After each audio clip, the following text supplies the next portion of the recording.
തിരുവനന്തപുരം മുതലപ്പുഴയിൽ വീണ്ടും അപകടം. മത്സ്യബന്ധന വള്ളം മറിഞ്ഞ് മത്സ്യത്തൊഴിലാളി മരിച്ചു. അഞ്ചുതെങ്ങ് സ്വദേശി വിക്ടറിനാണ് ദാരുണാന്ത്യമുണ്ടായത്. മണിക്കൂറുകൾക്ക് ശേഷം അഴിമുഖത്തുണ്ടായ അപകടത്തിൽ മത്സ്യത്തൊഴിലാളിക്ക് പരിക്കേറ്റു. മുതലപ്പുഴയിലെ അപകട പരമ്പരയിൽ പ്രതിഷേധിച്ച് കേരള ലാറ്റിൻ കാത്തലിക് അസോസിയേഷൻ നിയമസഭയിലേക്കും മാർച്ച് നടത്തി. മണിക്കൂറുകളുടെ ഇടവേളയിൽ മുതലപ്പുഴ അഴിമുഖത്ത് ഇന്നു മാത്രമുണ്ടായത് 2 അപകടങ്ങൾ. പുലർച്ചെ 1:30-ക്കായിരുന്നു ആദ്യത്തെ അപകടം.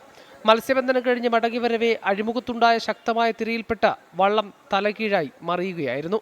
സംഭവത്തിൽ അഞ്ചുതെങ്ങ് സ്വദേശി വിക്ടറിന് ജീവൻ നഷ്ടമായി. ഒപ്പമുണ്ടായിരുന്ന 3 മത്സ്യത്തൊഴിലാളികൾ നീന്തി രക്ഷപ്പെട്ടു.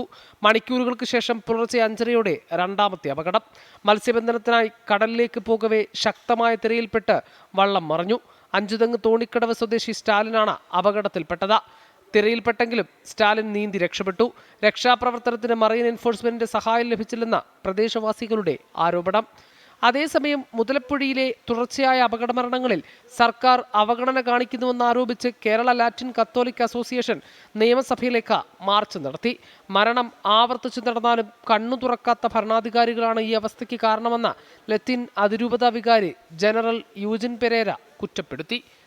ഈ സംസ്ഥാനത്തെ പൗരന്മാരുടെ ഭൂമിയും സ്വത്തും ജീവിതവും സംരക്ഷിക്കാമെന്ന് നമ്മുടെ ഭരണഘടനയിൽ തൊട്ട് വാഗ്ദാനം ചെയ്ത ഭരണാധികാരികളൊക്കെ സങ്കോചത്തോടുകൂടി ഇങ്ങനെ കൂച്ചുവിലങ്ങിട്ട ആളുകളെ പോലെ നിൽക്കുകയാണ്.